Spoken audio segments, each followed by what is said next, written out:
The stars had been quiet for 3,000 years. In all that time, the Galactic Council kept peace among hundreds of different alien species. They talked instead of fought. They traded instead of conquered.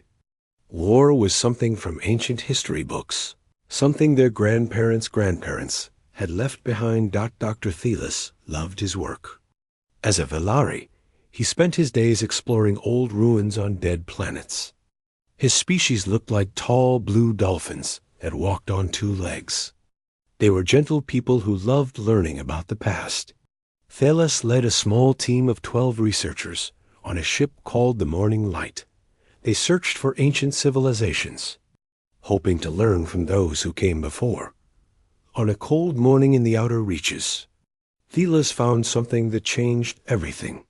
His ship detected a massive structure floating near a dead star. It was bigger than anything the Council had ever built. The metal was old, older than any known civilization. Strange symbols covered its surface, symbols that matched nothing in the galactic database. Thelis felt excited. This could be the discovery of his lifetime. He sent 2 crew members in a small shuttle to take pictures and collect samples. They moved carefully, afraid to damage something so ancient and valuable.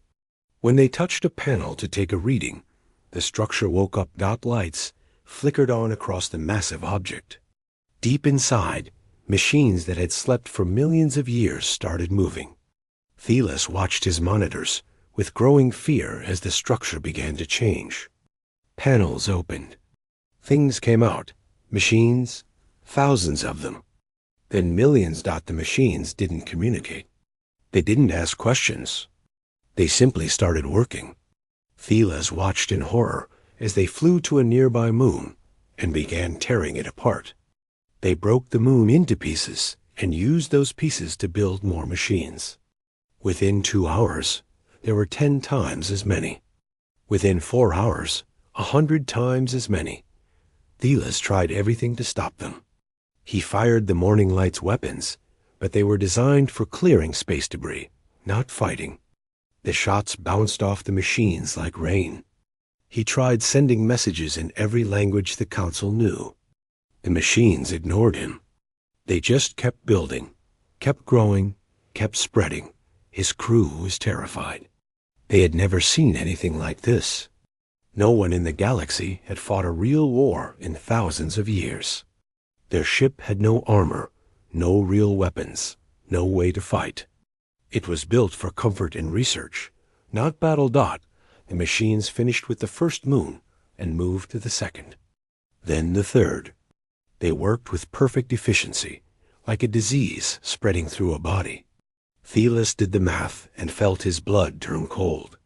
At this rate, they would consume the entire star system in days.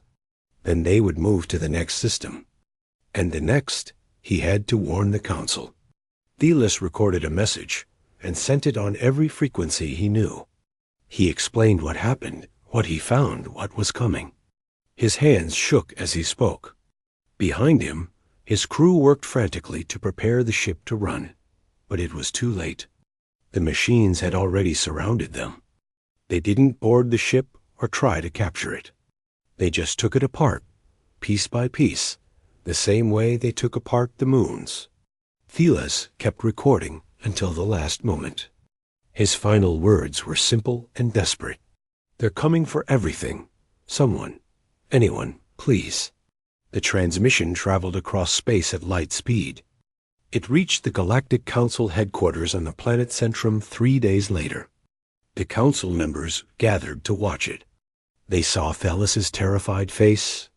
They saw the machines in the background. They heard his final plea. Then they started arguing. The council chamber filled with voices, speaking 100 different languages. Some members said they should send help immediately. Others said they needed to study the problem first. Many said there was nothing they could do. The truth was simple and terrible. The galaxy had forgotten how to fight. Their ships were beautiful and comfortable, with gardens and art galleries and diplomatic suites. Their weapons were old and untested, designed more for show than actual combat. Most species had security forces for handling criminals, not armies for handling wars. Days passed while they debated. The machines kept spreading. They consumed the system where Thelis died, then moved to the next. Reports came in from nearby colonies. The machines were everywhere, growing faster than anyone predicted. They didn't negotiate. They didn't make demands. They just consumed. The Council's military analysts ran the numbers. They used every computer model they had. Every simulation gave the same answer. At current expansion rates, the machine swarm would consume the entire galaxy within 2 years. Every planet, every species, everything. Panic spread through the Council. Some species started evacuating their home worlds, though they had nowhere safe to go. Others tried to hide, hoping the machines wouldn't find them. A few tried to communicate with the swarm, sending messages of peace and friendship. The machines ignored them all. The Council's military committee held an emergency meeting. They needed warriors, but where could they find warriors in a galaxy that had forgotten war? Then someone mentioned the humans, the newest members of the Council, the strange species from the planet called Earth. Most Council members avoided humans. Earth was classified as a Class 12 death world, one of the most dangerous planets ever discovered. The gravity was crushing. The weather was violent. The diseases were deadly. Even the plants and animals were trying to kill each other. The fact that intelligent life evolved there seemed impossible. Humans were odd in other ways, too. They healed from injuries that would kill most species. They could run for hours without stopping. They could eat foods that were poisonous to others. They could survive in conditions that would be torture for civilized beings. Most disturbing, they seemed to enjoy challenges. They climbed mountains and dove into oceans and explored caves just for fun. The Council had never fully trusted humans. They seemed too aggressive, too unpredictable, too willing to take risks. But now, with the machines spreading and no other options, maybe those strange Deathworld traits were exactly what the galaxy needed. The committee sent a message to human space. They didn't expect much. Humanity was young and small compared to the great civilizations of the Council. What could they possibly do against a threat that terrified species millions of years older? They were about to find out. Admiral Sarah Chun stood in the Council's presentation chamber and watched the recording for the third time. On the screen, Dr. Thiles begged for help while machines tore his ship apart. His last words echoed in the silent room. When the recording ended, Chun didn't speak for a long moment. The Council delegates shifted nervously. They were used to humans being loud and emotional, but Chun's silence felt dangerous. She was a small woman by human standards, barely 5.5 feet tall, with gray hair pulled back tight and scars on her hands from years of military service. To the Council members, she looked fragile. They had no idea how wrong they were. "Show me the data," Chun said finally. Her voice was calm, almost cold. The Council's military analyst, an insect-like Kryn named Tick-Tick, brought up charts and graphs. He explained the machine swarm's expansion rate, their reproduction cycle, their complete immunity to all Council weapons. He showed simulation after simulation of the galaxy being consumed. Every model ended the same way. Total extinction. "We estimate 2 years until complete galactic consumption," Tick-Tick said, his antennae drooping with despair. "We have no weapons that can stop them. We have no ships that can fight them.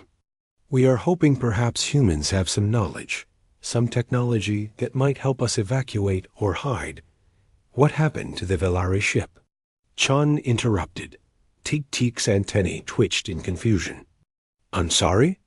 "The Morning Light, Dr. Thiles and his crew. What happened to them?" "They were destroyed. All 12 crew members lost. We have explained this already." Something changed in Chun's expression. The Council delegates couldn't quite identify it, but it triggered instincts buried deep in their evolutionary past. Prey instincts. The instinct to run from a predator. Several members actually stepped backward. "Thank you for the information," Chun said quietly. "I'll bring this to my government." She left the chamber without another word. The council delegates looked at each other in confusion. That was it? No suggestions? No offers to help? The humans were just going to leave? What they didn't understand was that Sarah Chun had already made her decision. She had made it the moment she heard Thelus's final message. Someone had called for help. Someone had died afraid and alone while the galaxy did nothing. That was all she needed to know. Chun returned to human space and went straight to Earth. She met with the Human Defense Coalition in their headquarters beneath the Rocky Mountains. The coalition had been formed 70 years ago when humanity first achieved faster-than-light travel and discovered they were not alone in the universe. First contact had been peaceful. But humanity had learned something important. Every other species in the galaxy came from safe worlds. Gentle planets with mild weather and friendly ecosystems. They had evolved without real predators, without diseases that could wipe out entire populations, without nature constantly trying to kill them. Earth was different. Earth was hell. Hurricanes, earthquakes, volcanoes, floods, droughts, ice ages, plagues, and predators that had hunted humans since before they learned to walk upright. Every human alive was descended from survivors. The coalition had asked a simple question 70 years ago. What if the galaxy isn't as peaceful as it seems? What if we need to fight? And so they had started building in secret, away from council observers. Just in case, Chun presented her findings to the coalition council. She showed them the recordings, the data, the simulations. She told them about the Velari crew who died calling for help. When she finished, the room was silent for exactly 5 seconds. Then Admiral Marcus Webb, the coalition's senior officer, spoke 3 words: activate the fleet. The council expected humans to run.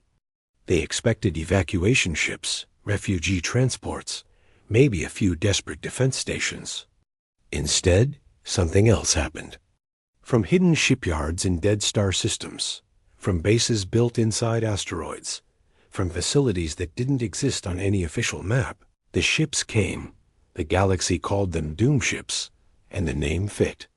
They looked nothing like council vessels with their elegant curves and comfortable interiors. Doom ships were brutal and functional. Thick armor covered every surface.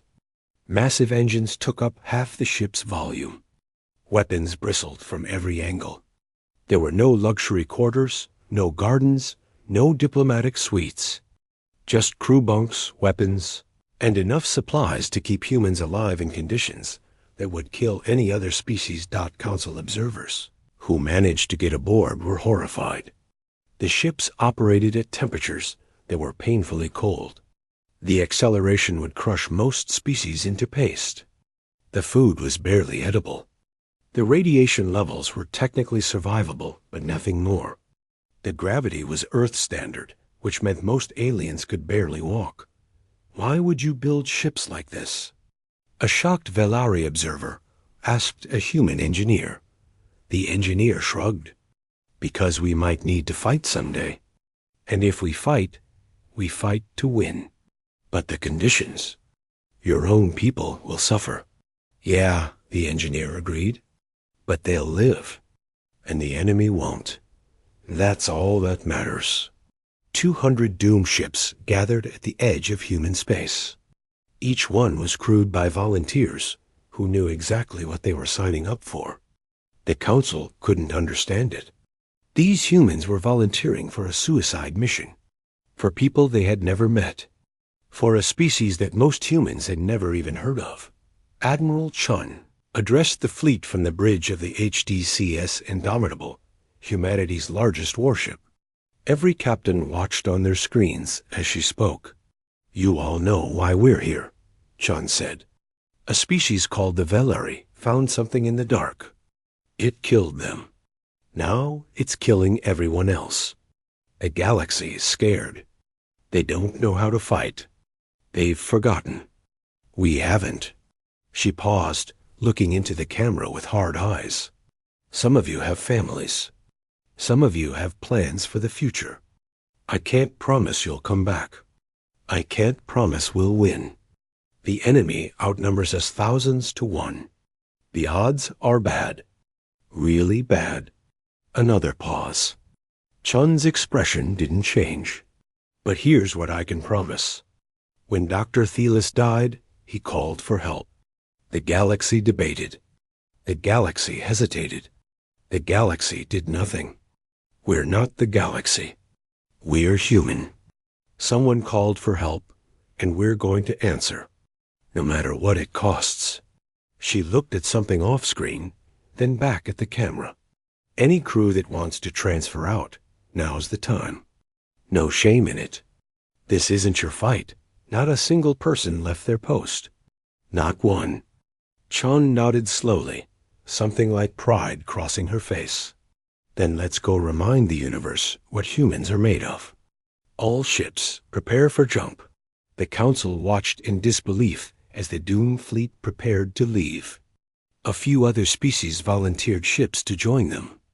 Not many, and not their best vessels, but something.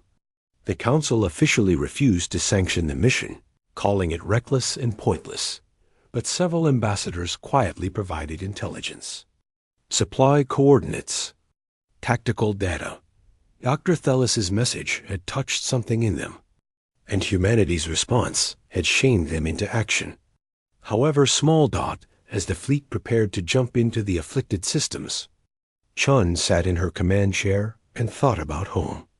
About Earth. About a species that had climbed its way up from prey. Animals to apex predators through sheer stubborn refusal to die. The galaxy was about to learn what Deathworlders could do. The jump countdown reached 0, and 200 doomed ships vanished into faster-than-light space. Heading toward Hell. The doomed fleet gathered in a region of space that had no name. It was just empty darkness between stars, far from any inhabited system. 200 human warships floated in formation, their running lights the only points of brightness in the void. Inside each ship, crews made final preparations for what was coming. On the HDC S Indomitable, Admiral Chun walked through the ship's corridors. She stopped to talk with crew members, learning their names, shaking their hands. A young weapons officer named Maria Santos asked if Chun really thought they could win. Chun didn't lie to her. "I don't know," she said honestly, "but we're going to try. That's what humans do. We try even when it's impossible."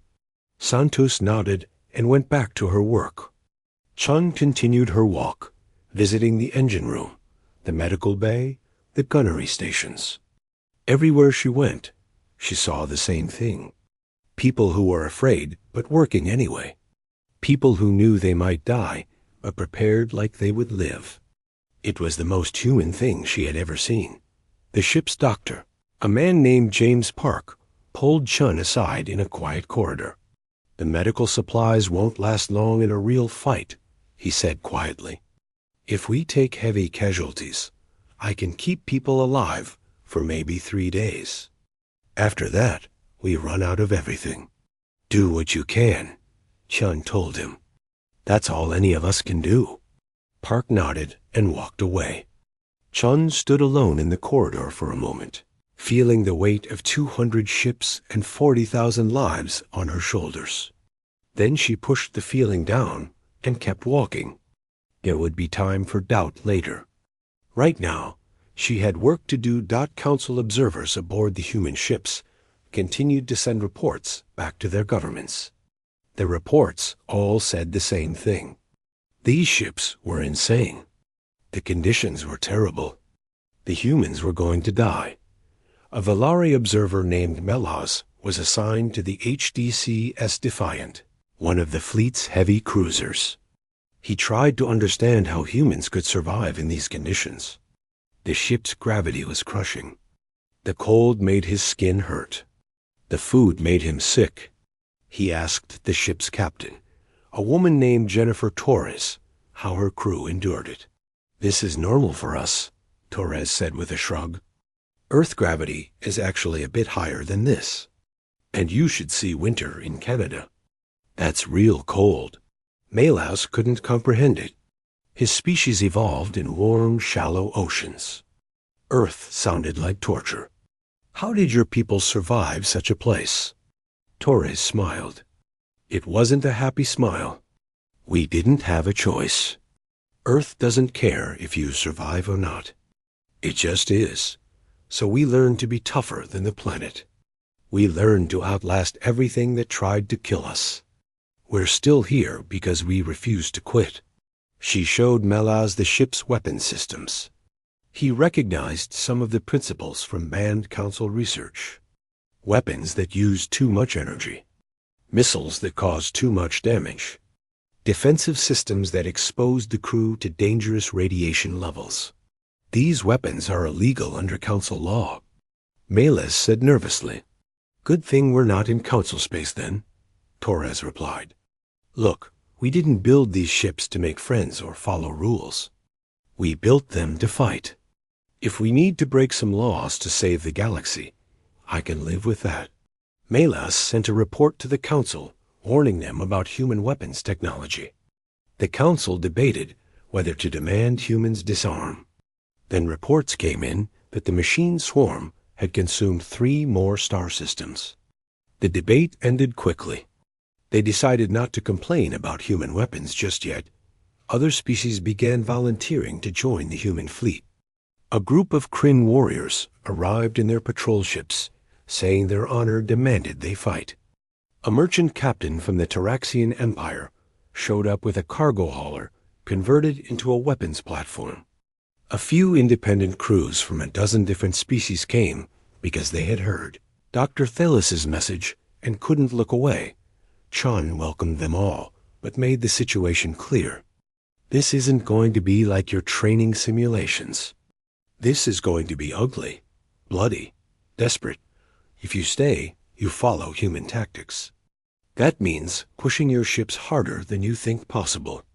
It means taking risks that seem insane.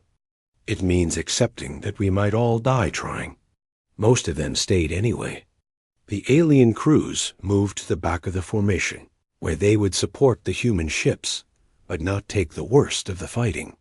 Chun didn't ask them to do more than they could handle. Every ship helped. The fleet's tactical officers worked day and night analyzing the machine swarm. They studied every piece of data the Council had collected. They looked for patterns, weaknesses, anything that might help. A young analyst named David Kim found something interesting. The machines adapt fast, but they adapt to what they've seen before, he explained to Chun. If we show them Tactic A, they'll counter it. If we show them Tactic B, they'll counter that too. But if we constantly change, constantly do something new, they need time to adjust. How much time? Chun asked. Maybe 30 seconds. Maybe a minute. Not long. Long enough, Chun said. We'll hit them with everything at once. Every trick we know. Change tactics every minute. Keep them off balance. It wasn't much of a plan, but it was something. Chun called a meeting of all ship captains. From people who refused to quit, even when everything was trying to kill them. They gathered in the Indomitable's briefing room, both in person and via video link. Chun stood at the front and showed them what they were up against. The machine swarm now controlled 17 star systems. Billions of individual machines, all working together with perfect coordination. They had consumed whole planets, turning them into raw materials for more machines. The numbers were terrifying. We're outnumbered roughly 8,000 to 1, Chun said calmly. Council analysts say it's impossible to win. They're probably right. She paused and looked at each captain in turn. But impossible is just a word. Humans have been doing impossible things since we figured out how to make fire. We survived ice ages.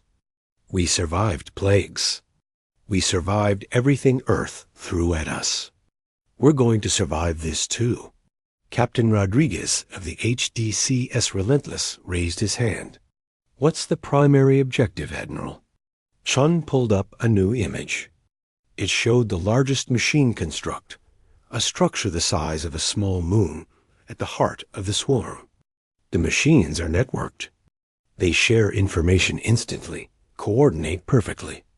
We think this is their central hub. Destroy it, and the whole swarm loses coordination. They'll still be dangerous, but they won't be working together anymore. How do we get to it?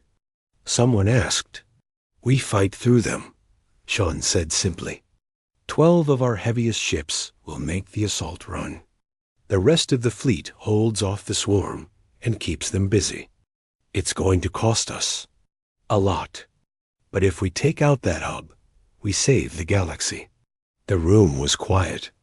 Everyone understood what Chun was really saying. The assault team probably wouldn't come back.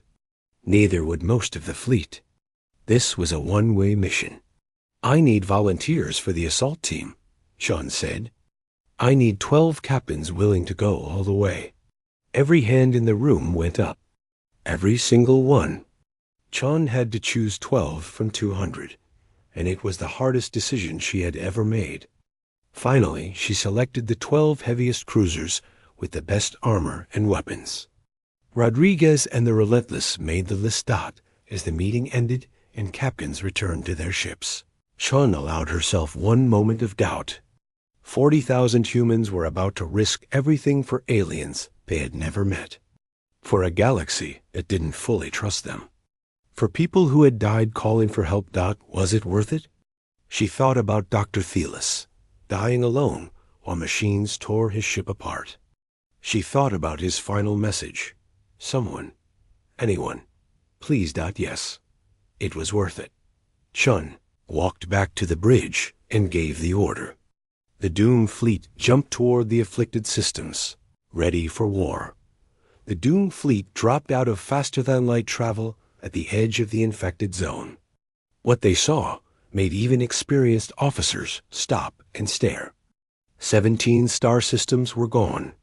Not destroyed, gone. Where planets once orbited, there was only debris fields being processed into raw materials.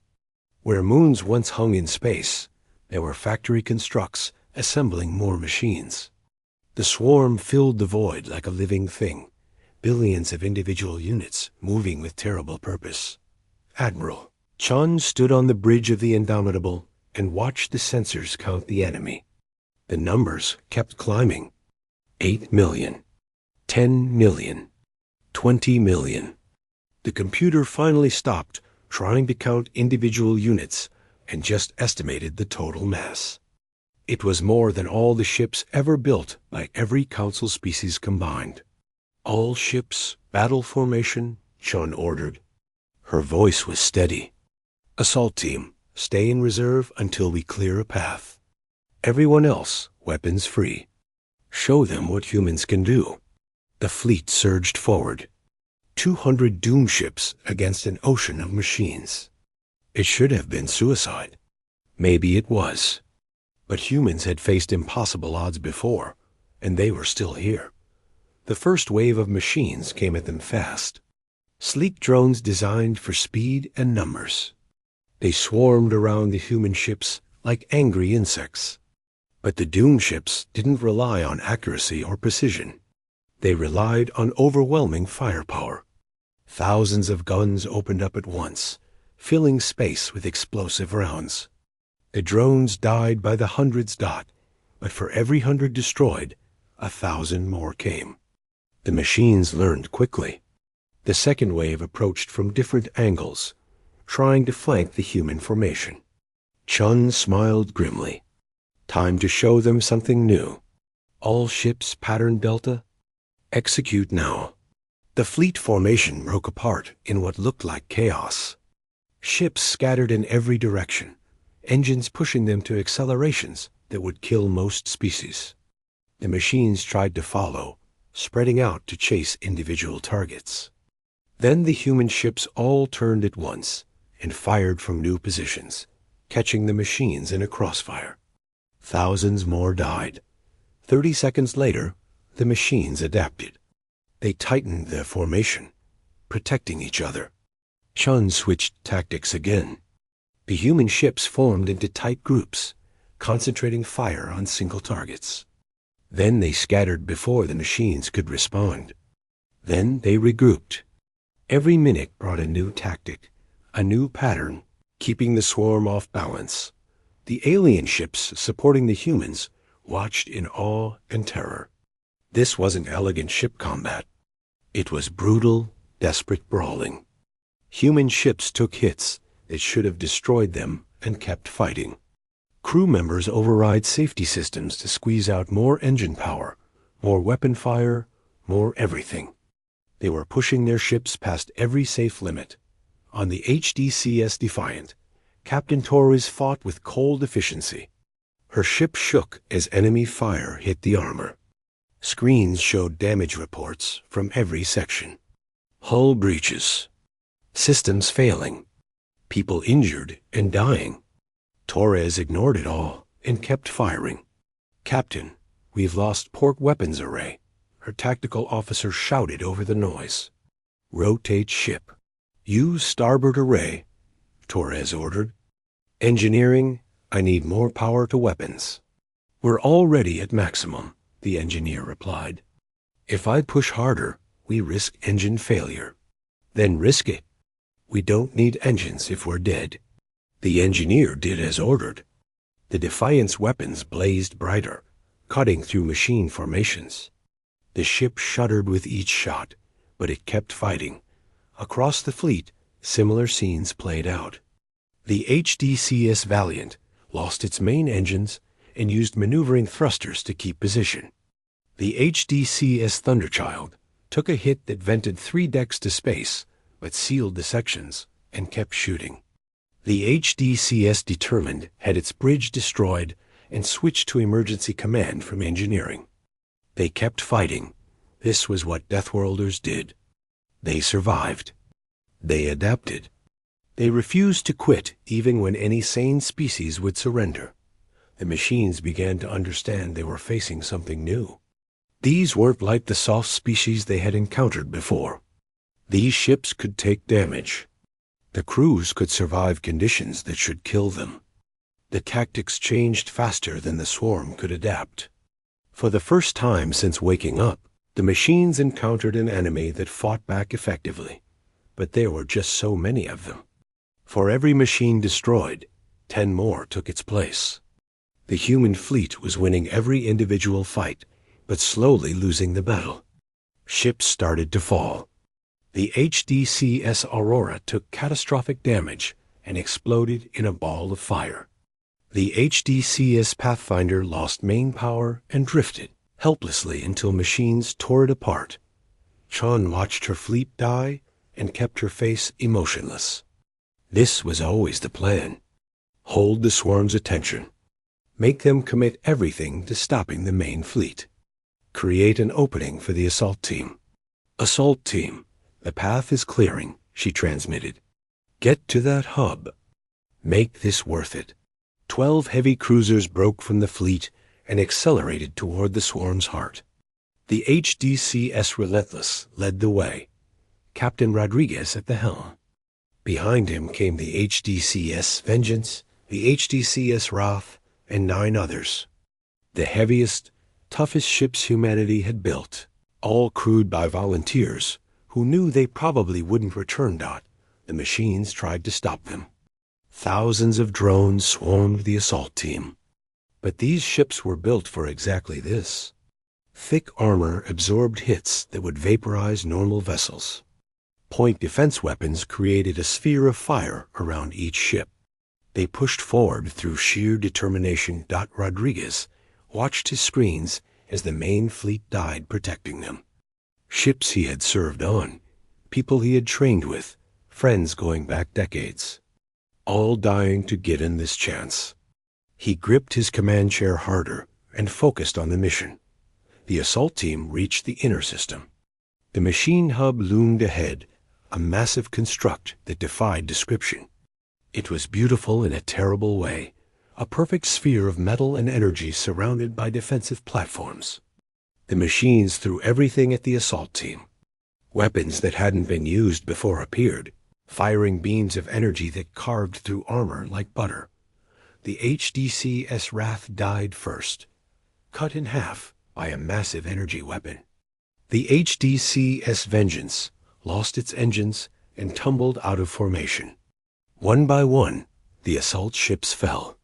But they fought every meter of the way, their weapons never stopping, their crews never surrendering. Rodriguez and the Relentless were among the last 3 ships to reach the hub itself.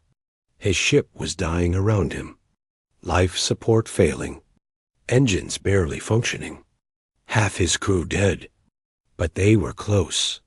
So close, all power to weapons, Rodriguez ordered. I don't care about anything else. Just weapons. The engineer looked at him with understanding. If they did this, they wouldn't be able to maneuver or defend. They would drift helpless toward the hub. It was a suicide run. Aye, Captain, the engineer said quietly. All power to weapons. The Relentless shook as every system shut down except weapons and basic life support. The ship's massive guns charged with the energy meant for engines, shields, everything. Rodriguez aimed at the hub's reactor core, visible through the defensive layers they had blasted through. This is for Dr. Thelas, Rodriguez said, and for everyone who died today. He fired. The Relentless emptied every weapon at once in a single devastating blast. The beams and missiles hit the hub's reactor and penetrated deep. For a moment, nothing happened. Then the reactor began to fail. Rodriguez watched the reactor go critical on his screens. He smiled. They had done it. He opened a channel to Admiral Chun, wherever she was. Tell the Valari, he said. Someone heard them. The reactor exploded. The blast consumed the Relentless, the other assault ships, and the entire machine hub.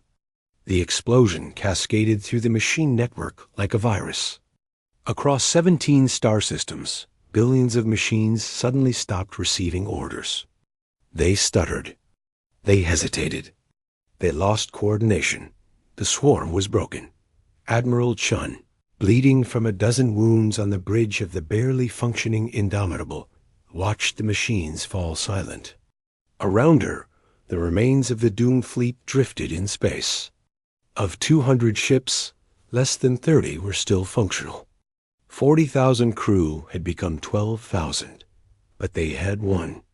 Against impossible odds, with terrible losses, humanity had answered the call for help.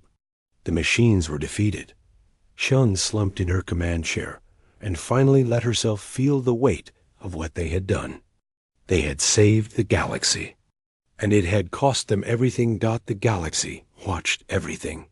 From the moment the doomed fleet entered the infected systems until the final explosion that destroyed the machine hub, humanity broadcast the entire battle on open channels. They didn't hide anything. The victories, the deaths, the desperate courage and terrible losses. Every species in the Council saw what happened when someone finally answered Dr. Thelas's call for help. The surviving human ships limped back to Council space over the next week. They were broken vessels held together by emergency repairs and stubborn determination. Less than 30 ships returned from 200. Many were so damaged they could barely maintain life support. The HDCS Indomitable had lost half its armor, 3 engines, and most of its weapons. But Admiral Chun brought her ship home. The Council's galactic station appeared on their sensors. That massive structure where hundreds of species came together in peace. Chun expected a quiet docking, a brief report, maybe a thank you before humans went back to being the galaxy's strange newcomers. She was wrong. As the human fleet approached, something unprecedented happened. Every ship at the station, from massive diplomatic vessels to tiny personal shuttles, moved aside to create a path. Thousands of ships from hundreds of species, all moving in silence to let the battered human fleet pass. Chun stood on her damaged bridge and watched through the viewscreen. She didn't understand what was happening until her communications officer spoke quietly. "Admiral, they're saluting us." Chun looked closer.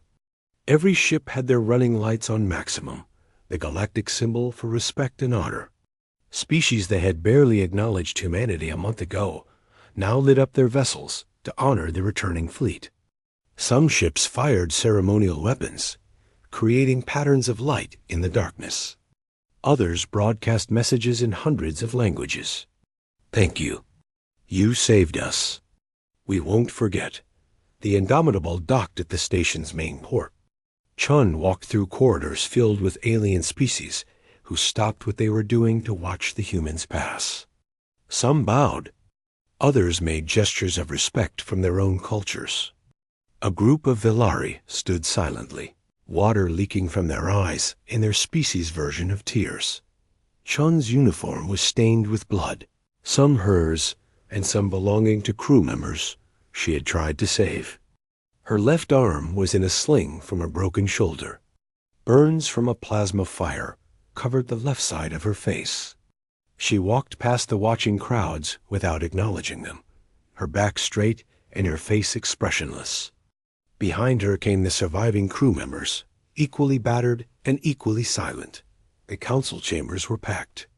Every species had sent representatives. Every screen showed the feed to billions more watching from their home worlds. The council leader, an ancient being from a species whose name meant first speakers, stood as Chun entered. "Admiral Chun," he said in a voice that echoed through translation devices. "The galaxy owes you a debt we can never repay." "We don't want payment," Chun replied bluntly. "We did what needed to be done." She delivered her report with the same brutal honesty that defined her species. She didn't soften the numbers. 17,000 humans dead. 168 ships destroyed. Another 43 ships so damaged they would never fly again. She listed every loss, every sacrifice, every terrible decision she had made. When she finished, the chamber was silent. Then the Velari delegation asked permission to speak. The council leader nodded, and a Velari named Palaz approached Chun. He was old. His blue skin faded to almost white, his movements slow with age. "I was Dr. Thelus's mentor," Palaz said quietly. "I trained him. I sent him to the outer reaches. His death is something I carry every day." He held out a small container. Inside were personal effects recovered from the wreckage of the Morning Light, a data crystal, a research journal, a small device that generated holographic images of Thelus's family. "We found these in the debris field," Palaz continued. "Your people searched through millions of kilometers of wreckage to recover them. This crystal contains his final research. I think you should see it." Chun took the crystal and loaded it into the chamber's computer. The screen showed Thelus's last research notes, recorded in the hours before his death. He had been analyzing the machine structure, trying to understand where it came from. What he found made Chun's blood run cold. The machines weren't unique. They were just one of dozens, maybe hundreds of similar systems scattered across the galaxy. Ancient weapons left behind by a civilization that died millions of years ago. All dormant, all waiting, all ready to wake up if someone made the mistake of disturbing them. Thelus's final entry was dated just minutes before the machines destroyed his ship. Chun read his words aloud to the silent chamber. "I have found evidence of 47 similar structures in the galactic database. They are everywhere, hidden in dead systems and forgotten places. We never recognized them because we stopped looking for threats. We became soft, comfortable. If we are not ready to fight, we do not deserve to survive. Someone must remember how to protect the innocent." Someone must be willing to pay the price. Chun finished reading and looked up at the council. He knew, before he died, Dr. Thelis knew this was just the beginning. And he was right. The chamber erupted in voices. Fear, panic, denial. The first speaker called for order, but it took several minutes for the crowd to quiet down. When they finally did, he looked at Chun. "What do you suggest, Admiral?" "We need to be ready," Chun said simply. "The machines are gone, but there are more out there. Maybe not this year or next year, but someday something else will threaten the galaxy. When that happens, we can't afford to debate for days while people die. We need ships. We need warriors. We need to remember how to fight." A council member from a species called the Taraxians stood up.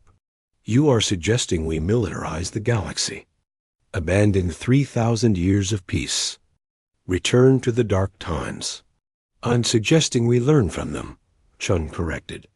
"Peace is good. Peace is wonderful. But peace without the ability to defend it is just waiting to die." Dr. Thalis called for help, and only one species answered. "That can't happen again." The debate lasted for hours. Some species wanted to return to the old ways, pretending the machine threat was an isolated incident. Others wanted humanity to become the galaxy's military force, handling all threats while they stayed safe. Chun rejected both options. "We'll help," she said. "We'll train your people. We'll share our ship designs and our tactics. But this can't just be humanity's burden. Every species needs to be able to defend themselves and each other. That's what civilization means. Not hiding behind walls and hoping nothing bad happens. Standing together when the darkness comes." The vote took 3 days. In the end, the Council approved the creation of the Galactic Defense Force. It would be a joint military organization, with every species contributing according to their abilities. Humanity would provide tactical training and ship design consultation. The Velari would handle intelligence gathering and analysis.